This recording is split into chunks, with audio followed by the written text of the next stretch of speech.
Wall-E, released in 2008 by Pixar. What an extraordinary film. It takes place in a dystopian future, 29th century, in which the Earth has been abandoned by humans.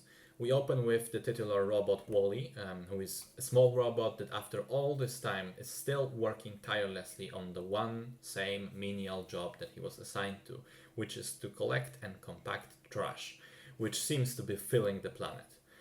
The robot appears to be the last one still working, as we can spot similar ones in the backgrounds of some shots, always deactivated or broken. Wall-E also seems to have developed a personality of his own after all those years of working in solitude. He takes care of his pet cockroach and collects various memorabilia from the human civilization in the truck that he lives in. And each night, he watches his favorite movie, Hello Dolly, from which he gets his favorite tune and the idea of love. And one day, the unexpected happens, and a spaceship lands on Earth and drops another robot. This one has a sleek, beautiful design, very modern, unlike Wall-E, and so he is quickly enamored with Eve. And that's because that's the robot's name. And her arrival, that arrival of Eve, and Wall-E's instant infatuation with her, will forever change not just his life, but basically the fate of the planet. So, first things first. In the case of animated movies, I tend to give a lot of attention to how the film looks, and this one is no exception. I think in terms of animation, it is absolutely superb. Wall-E is the clear standout as a central character. He is somehow made emotive, human-like, sympathetic, and believable at the same time. The designs of other robots are also well done, but the way that the ruined Earth especially, and then the human spaceship Axiom are designed are nothing short of spectacular. The first half hour or so takes place on the ruined Earth, and the atmosphere made me think of a mix between Blade Runner and Mad Max, but with a bit of something new and fresh added in. Those Earth sequences were also shot in a way that I haven't really seen in an animated film so far, with the way the camera movement and framing of the shots is done. It's just, it made me think of really good live action movies. So I read up on this aspect, and believe it or not, actually Pixar consulted on the film with Roger Deakins, who is perhaps the greatest living cinematographer.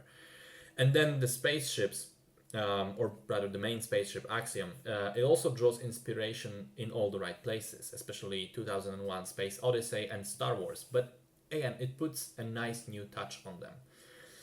But as much as I would like to continue gushing about the looks, I have to talk about the far more important aspect, which is the storytelling.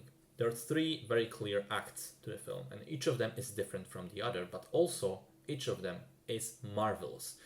The beginning is that bleak, depressing, haunting vision of the future after an ecologic disaster.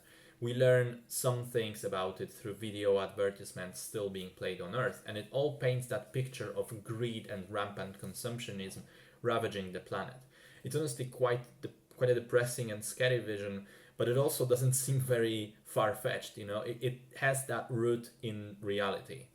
Then when we meet Eve, the film progresses into the second act, which is more of an action adventure with Wall-E following Eve along on the spaceship, wisely called Axiom, and begins encountering people and other robots, inadvertently causing an awakening of sorts everywhere he goes.